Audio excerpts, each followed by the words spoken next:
Bienvenidos a un nuevo capítulo de Ecosalud, del programa multiplataforma del Eco Multimedios, donde hablamos de prevención en salud. Hoy nos acompañan los doctores Martín Beldarrain y Carlos Servín, que son los responsables del servicio de terapia intensiva del Sanatorio Tandil. Bienvenidos, ¿cómo les va? Hola, ¿qué tal? ¿Cómo estás? Bien. En principio, ¿qué es una terapia intensiva? Y si hablamos de prevención, ¿qué pasa cuando llegamos a la terapia intensiva? Bueno, terapia intensiva, digamos que prevención no tiene porque es el lado opuesto. La terapia intensiva básicamente es un lugar cerrado que alberga pacientes críticos. El paciente que está en una situación muy crítica y que demanda un cuidado particular que se le brinda en ese sector. Es un paciente que está muchas veces en asistencia ventilatoria mecánica por diversos tipos de patologías que requieren un monitoreo, un cuidado especial. Por eso está en un área cerrada donde se le puede brindar esos tipos de cuidados. Siempre cuando está en terapia intensiva porque hay un riesgo.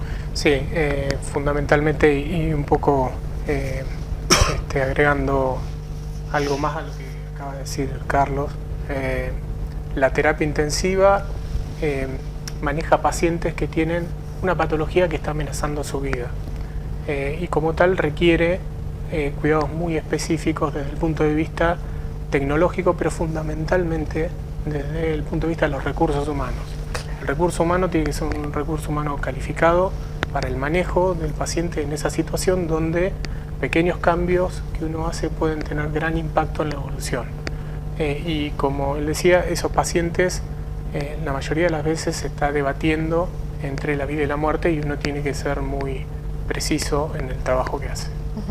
Imagino que el monitoreo es todo el tiempo, es constante, el seguimiento, ¿no? La observación de ese paciente. Exactamente. Sí. Las 24 horas, el tiempo que demande el paciente la asistencia, ¿sí? ¿Cuáles son las patologías que más llegan o las situaciones que más llegan a la terapia? Es bastante variado y varía de acuerdo al grupo etario, es decir, a la edad de los pacientes, y varía mucho también según el momento del año. Pero las patologías en general, por nombrar algunas, tenés patologías agudas neurológicas, como puede ser el accidente cerebrovascular, tanto el isquémico como el hemorrágico, patología cardiovascular, como puede ser el infarto agudo del miocardio, la insuficiencia cardíaca descompensada, problemas respiratorios, infecciosos y no infecciosos, que llevan al paciente a una insuficiencia respiratoria y a requerir la asistencia ventilatoria. ¿Esta es una época de esas patologías? Sí, esto es como que cuadros. En invierno uno ve más el repique de todas las patologías que tienen que ver con la parte respiratoria y sobre todo con el costado infeccioso de ellas, que complican muchas veces patologías crónicas que tiene previamente el Persistentes, paciente. claro. Exactamente. Y en verano se ve más la patología traumática. La actividad recreativa está más desarrollada, entonces por los traumatismos abundan más, si bien hay en el invierno, pero en verano por ahí predomina más la patología de traumatismo y en invierno, como decía Martín, las respiratorias.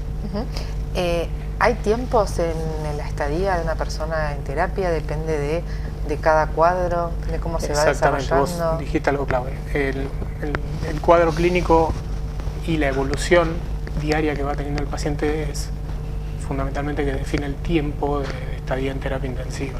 Muchas veces nos preguntan eso en los informes médicos, los familiares, porque lógicamente quieren saber ellos y el mismo paciente, cuando está en condiciones de conocer su estado clínico, cuánto tiempo voy a estar acá o cuánto tiempo más necesito estar para estar bien. Y uno no puede dar la respuesta a eso, porque justamente lo grave del paciente hace que sea muy dinámico y que ese mismo dinamismo sea el que vaya definiendo el tiempo de estadía en terapia intensiva. Mencionabas esto de cuando la persona obviamente se puede comunicar. ¿Cómo es el trato con el paciente cuando está consciente, cuando puede hablar y manifestarse? ¿Cómo es ese trato, cómo es el abordaje? Entendiendo que uno habla de terapia y obviamente sabe que son situaciones graves. ¿Cómo es ese abordaje? Además de la cuestión clínica, ¿no?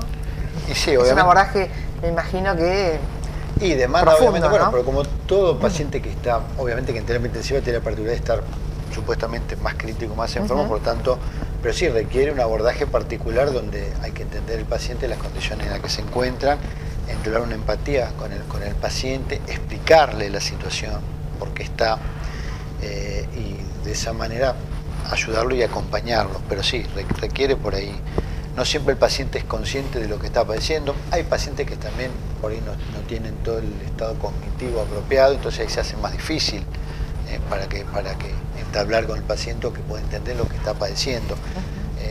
Por ahí el paciente en un contexto de excitación, no sé, se saca una sonda, se retira algo que le requiere, claro, y demanda por ahí tomar alguna precaución en particular. Cuando el paciente está totalmente lúcido, uno trata de entrar y contarle todo, pero hay veces que el paciente... ¿Se da toda la información? Sí, a veces sí. En general se trata de dar toda la información. Obviamente tratamos de procesar esa información para que el paciente pueda comprender la magnitud del problema que está atravesando, y en la terapia intensiva donde nosotros trabajamos tenemos una modalidad de trabajo donde cuando el paciente está en determinada condición clínica puede estar acompañado de la familia, y eso es clave para poder transmitirle junto con el apoyo de ellos lo que uno le quiere transmitir, que por ahí son noticias no tan buenas o no tan alentadoras para él. La familia colabora mucho en eso. Trabajamos en la mitad de la terapia intensiva de esta forma, con la terapia intensiva que es abierta, donde la familia resulta para nosotros también un apoyo muy importante, claro. Y además el paciente se siente acompañado, por lo cual eso cambia muchísimo cómo uno se comunica con el paciente y con la familia. Claro, porque cómo se maneja la cuestión anímica de la persona, ¿no? Sí, la contención en ese escenario, más cuando son pacientes por ahí añosos que por ahí el hecho de estar encerrado en un área en particular, por ahí se tienden a perderse, y muchas veces el familiar nos ayuda a contenerlo y bueno, y de esa manera hacerlo más fácil el proceso. Es un trabajo en conjunto, por lo que se ve. Sí, el trabajo en conjunto que demanda un trabajo muy activo, no solo de la parte profesional de terapia intensiva, médicos, enfermeros, kinesiólogos, sino también un trabajo activo de la familia con el paciente. Y todos interactuamos de manera tal de poder trabajar y sacar adelante al paciente. ¿Cómo es la relación con el resto de los servicios ahí de sanatorio? Porque imagino que de acuerdo a la patología no se abordará. Sí, obviamente somos como un embudo, donde llega todo el paciente, termina en terapia intensiva, que es el paciente crítico, así que obviamente tenemos que tener un trato muy importante con todos los servicios y muy fluido. No, en ese sentido, a lo largo del tiempo, y ya uno después de tanto tiempo ha construido los canales con todos los servicios, fundamentalmente, no sé, la sala clínica médica, la guardia médica, el quirófano, son los proveedores, ¿no?, de los pacientes, y siempre tenemos un trato muy importante con los profesionales, y ya cada vez que viene un paciente sabemos cuando estaba en terapia, una cosa que venga de la calle o de otro lado, pero cuando está dentro de la institución, ya sabemos, con el médico actuante previamente nos viene comentando cómo se encuentra ese paciente, qué características tiene, y bueno, se hace hay una más fluido. Cuestión más respecto a eso que tiene que ver no solo con que muchas veces nos llegan de otros servicios los pacientes, sino que en muchas situaciones donde el paciente entra en terapia intensiva tiene cuestiones a resolver que no están en nuestras manos, que tenemos que tratar de articular nuestro trabajo con otras especialidades para resolverle al paciente.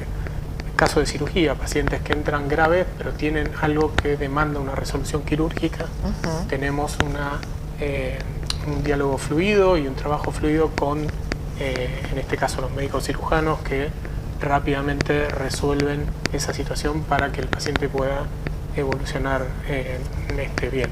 Ahora, cirugía es uno, pero también tienes gastroenterología, cardiología, un montón de especialidades que trabajan de manera articulada con nosotros, que no son áreas específicas, pero sí son grupos de profesionales que trabajan con la terapia intensiva para resolver el problema del paciente. Y en esa estadía en lo que es terapia intensiva, ya también empiezan estas acciones de rehabilitación y demás. Hay cuando se puede. Claro, hay una etapa, sí, es parte del tratamiento, la rehabilitación es parte del tratamiento. Cuando el paciente está convaleciente y ya no está en un estado tan hiperagudo, tan crítico, y se comienza de a poco a descomplejizarlo, cuando comienza a tener protagonismo esto que vos comentás, de la rehabilitación. Sí, la kinesiología, contamos con 3 kinesiólogos que se dedican básicamente al manejo del paciente de terapia intensiva, que es un paciente muy particular, en que muchas veces está el paciente despierto porque está ventilado, sin asistencia ventilatoria mecánica, se está despertando, está muy miopático, está muy debilitado por todo el proceso que tuvo, por el cuadro, por el hecho de que está un tiempo generalmente importante sedado, dormido, y eso le genera cierta debilidad que demanda bueno, una asistencia importante y un protagonismo muy importante de los kinesiólogos en esa etapa, que sí, que están incorporados en la institución en el día son 3, tanto en la mañana como en la tarde, después de comer y en la tarde pasan en 3 horarios diferentes, y a esos pacientes que demandan la rehabilitación sí tienen una participación muy activa, digamos. Sí. ¿Cuál es el rol de la tecnología, de los avances tecnológicos en un área tan crítica? Es crucial. Nosotros dependemos mucho del monitoreo que se le hace al paciente con tecnología, que nos otorga a nosotros información, datos objetivos que nos permiten tomar decisiones, tanto desde el punto de vista cardiovascular, respiratorio, muchas veces desde el punto de vista neurológico. Nos apoyamos mucho también en lo que es en las imágenes a través de la ultrasonografía, aplicada en diferentes áreas del paciente para poder tomar decisiones o avalar ciertas decisiones o frenar ciertas terapéuticas que pueden tener un costo alto para el paciente, alto en el sentido de salud y no de costo monetario. Sí, sí, sí. Entonces dependemos mucho de la tecnología. Como a todas las terapias intensivas del país nos gustaría tener más tecnología, pero hay ciertos límites que son lógicos por la situación en la que está todo el país, y tenemos que trabajar con la tecnología que tenemos, que no es poca, y que nos ayuda diariamente. Y además de tecnología que se aplica al paciente, hay otra tecnología que nos permite hoy llevar adelante esto que yo te comentaba, de que la familia esté en el lugar. Vos pensás que la terapia intensiva, donde nosotros trabajamos en el sanatorio, tiene 8 camas, y hay 4 camas que están más alejadas, son individuales, en habitaciones cerradas, que vos no estás viendo al paciente, por lo cual no ves el monitor del paciente, el monitor que te muestra cada uno de los signos vitales.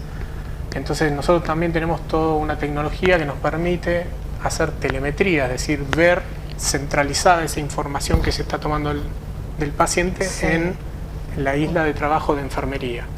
Y además hay cámaras de circuito cerrado en cada una de las habitaciones que nos permite ver qué está pasando. Por lo cual la tecnología la usamos en diferentes aspectos, pero es crucial para tener los ojos encima del paciente. Y las decisiones son, esto permite, ¿no?, la toma de decisiones, si algún tratamiento da resultado o no, o hay que hacer algún ajuste. Sí, tal cual. Sí, sirve. Es permanente.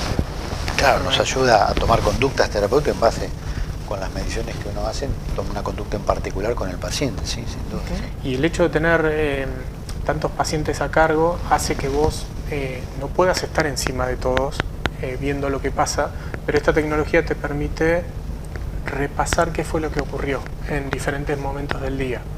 Vos podés verlo no en forma online, sino en diferido, buscando el horario, revisando a ver qué pasó, cuáles fueron las respuestas. Y eso mismo también te puede llevar a tomar determinadas conductas. Por ejemplo, una arritmia que haya ocurrido a la noche y vos, porque estabas trabajando con otro paciente, no se vio, pero el familiar te dice algo: che, mirá, me parece que él se sintió mal, qué sé yo, después se le pasó.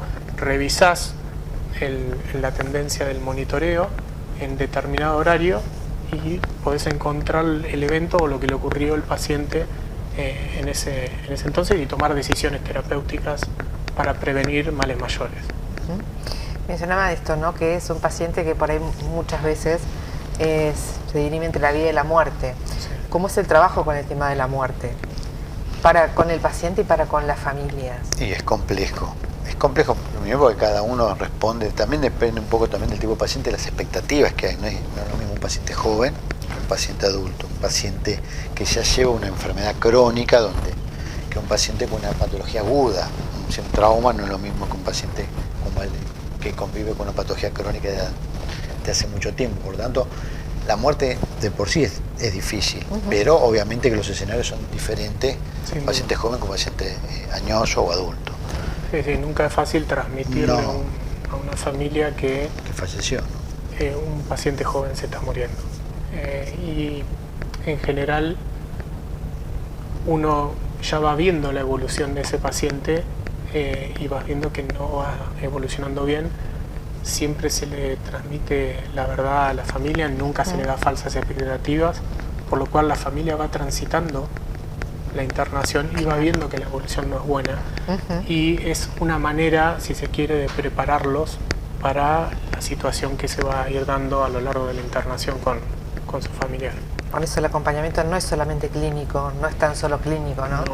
O de algún proceso especial. Se modificó un poco todo esto con el tema del COVID, porque ahí antes, en ese momento teníamos que dar los informes por teléfono, ya de por sí dar malas noticias no es nada bueno, claro. Y no entablar el diálogo directamente, sino a través del celular, lo hacía más frío y era más complejo aún, dar malas noticias, y esos informes realmente era muy difícil en esa situación. Esto decíamos de la posibilidad, bueno, de las personas que llegan a la terapia intensiva.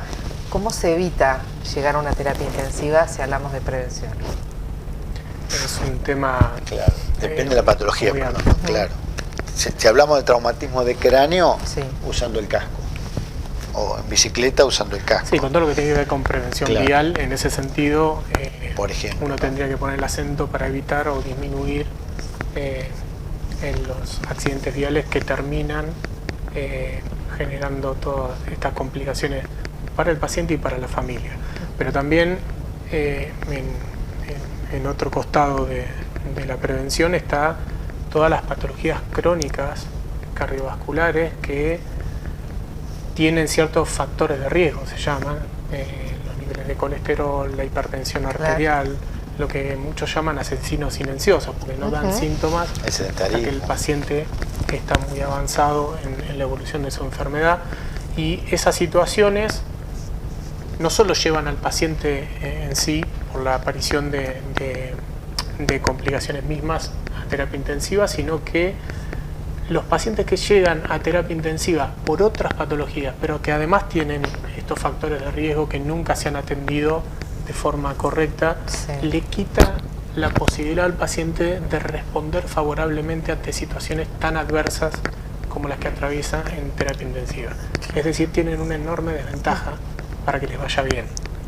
Es claro, un poco cuando vos le preguntabas el tiempo del paciente. Bueno, la estadía no depende solo de la gravedad de la patología por la cual se interna, sino de la comorbilidad de las patologías previas que el paciente arrastra. Un paciente joven, sano, seguramente va a tener mecanismos de defensa mejores como para afrontar esa situación que un paciente que tiene antecedentes cardíacos o antecedentes de alguna patología crónica que ya está en desventaja porque tiene cierto deterioro y sus reservas no son las mejores para afrontar esa nueva situación. claro. Por tanto, eso va a depender también el tiempo, la estadía y la evolución. Claro. No solamente la enfermedad, sino Ante un cómo mismo está el cuadro, paciente. depende... Sí, no es lo mismo claro, exactamente, una persona que otra en función y eso de se todo. vio en muchas enfermedades. El COVID, por ejemplo, no es lo mismo un paciente joven que por ahí tenía más chances, no llegaba, y cuando llegaba tenía más chances que un paciente añoso con comorbilidades donde seguramente las chances eran mucho menores. Claro, exactamente. ¿Qué pasa cuando el paciente puede salir de la terapia y quedan secuelas? ¿Ustedes hacen como un programa después para el seguimiento o qué es lo que tienen que hacer? En general no hay algo que dependa de terapia intensiva. Conozco muy pocas terapias intensivas que tienen algo en relación a eso, como es el seguimiento post-internación de terapia. Es un costado interesante para plantear, de ver cómo sigue el paciente que estuvo en terapia intensiva más allá de la internación. Hoy por hoy no hay algo armado así por parte nuestra, sí. Pero si ya se va preparando con otros profesionales, sí, continúa en manos de clínica médica, claro, y claro, posteriormente de profesionales especializados en lo que es rehabilitación y seguimiento de todas las complicaciones que tienen posteriormente de la internación prolongada en terapia. ¿Qué sucede ahí en el servicio cuando una persona dice, bueno, puede salir de terapia, ir a clínica y ya después el alta? Sí. ¿Qué pasa en esos casos? Debe ser una satisfacción, ¿o no? Sí, y hemos tenido, particularmente ayer el martes, tuve un encuentro con un paciente que estuvo internado mucho tiempo en terapia intensiva, realmente en una situación que le comprometió la vida. Tuvimos que hacer una reanimación muy intensa y prolongada, y el paciente, a pesar de todo lo que atravesó en terapia intensiva, salió adelante, y tuvimos la visita de él, que vino a agradecer a todos quienes lo atendieron en terapia intensiva. Eso es muy gratificante. Es una caricia al alma cada tanto ver algún... Porque bueno, obviamente, el escenario donde estamos es complejo, pero cada tanto cuando vienen pacientes, vuelven, que a veces ni lo conoces, porque una cosa que está en terapia con una forma y después se van en el alta y vienen recuperados, hablando, y bueno, la verdad que es una situación muy buena, que se da cada tanto, por suerte. Se da, afortunadamente. Sí, se da. ¿Y les ha pasado por ahí de pacientes que con cuadros muy complejos y que parecía que no, y fueron evolucionando? Sin duda, sí. Eso debe ser también, ¿no? Sí, esos son los que más satisfacción dan, porque realmente ves que tu trabajo cambió la evolución el trabajo de todos, ¿no? Digo, tu trabajo, pero hablando de todos quienes trabajan en terapia intensiva, torcieron la evolución de ese paciente y los pudimos sacar adelante. Es muy satisfactorio eso. Y ese punto que dice Martín, trabajo de todo, es bueno, porque en terapia intensiva tiene esa particularidad. Los médicos de terapia intensiva trabajamos en grupo, es decir, de nada vale que el esfuerzo de él de reanimar a un paciente en su guardia, si después el que toma la posta no sigue un poco con esa conducta. Por lo tanto, es importante ese grupo de profesionales, por eso también un poco el rol nuestro también es todos los días el seguimiento lineal, para mantener ese seguimiento, para que ese paciente finalmente, bueno, se pueda lograr un objetivo. Pero es un esfuerzo mancomunado entre todos y que nadie tiene un protagonismo particular, sino es que el equipo en general lo que lo saca a flote al paciente. Son médicos, enfermeros. Todos. Todo el médicos, equipo profesional. camas, enfermeros, todo, cada uno aporta lo suyo para que esto se pueda hacer, sin duda, no, solo no se puede hacer. Y obviamente, es muy complejo, como decíamos, las especialidades que trabajan con nosotros para ayudar a resolver el problema del paciente. O sea, la terapia intensiva en sí y todo lo que está alrededor que trabaja con terapia intensiva, todas las especialidades. Gracias a todos ellos podemos sacar adelante a los pacientes. Bueno, esto que mencionaba mucho lo de la pandemia, se vio con el COVID, que todas las terapias pudieron dar respuesta, ¿no? Que también tuvo una situación, hubo momentos, ¿no? De incertidumbre, pero se pudo dar respuesta, ¿no? Sí. Y eso me parece que es muy importante, que no pasó en todas las ciudades. No, acá creo que solamente un solo paciente se derivó, un solo paciente. Tuvimos ahí un contacto muy fluido, las tres instituciones, más allá que se armaron, se reforzaron, se improvisaron con otros sectores, lugares para poder darle tratamiento al paciente crítico. Se pudo, entre las tres instituciones,